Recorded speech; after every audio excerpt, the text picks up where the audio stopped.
நாம் வெற்றி பெற வேண்டும் என்றால், மிக சிறந்த வெற்றியை அடைய வேண்டும் என்றால் குறிப்பறிந்து செயல்படுங்கள். அப்படி குறிப்பறிந்து செயல்படுத்தினால் மட்டுமே மிகப்பெரிய வெற்றி அடைய முடியும். நிறைய பேர் சொல்லக்கூடிய மிகப்பெரிய ஒரு முக்கியமான வார்த்தைன்னு சொல்லலாம். அப்பா கொஞ்சம் குறிப்பறிந்து நடந்துக்கப்பா, இடத்துக்கு தகுந்தாற் போல நடந்துக்குங்க, என்ன வரும்னு முன்னாடியே தெரிஞ்சு செயல்படு அப்படின்னு நிறைய விதத்தில் நிறைய பேர் நம்ம சமுதாயத்தால், நம்ம உற்றார் உறவினர், நம்ம ஃப்ரெண்ட்ஸுங்க, ரிலேஷனு, மிகப்பெரிய சான்றோர்கள், ஆண்டோர்கள்லாம் சொல்லக்கூடிய மிக முக்கியமான வார்த்தை.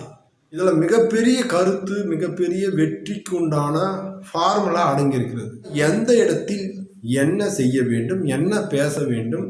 நிறைய பேர் சொல்லுவாங்க, நம்மளுடைய வரலாறு சொல்லும், இடம் பொருள் ஏவல். அந்த இடத்திற்கு தகுந்தாற் போல நீங்கள் நடந்துக்குங்க. அப்போ அது குறிப்பறிந்து பேச வேண்டிய இடத்தில் பேசாமல் இருப்பதும் தவறு, பேச வேண்டாத இடத்தில் பேசுவதும் தவறு.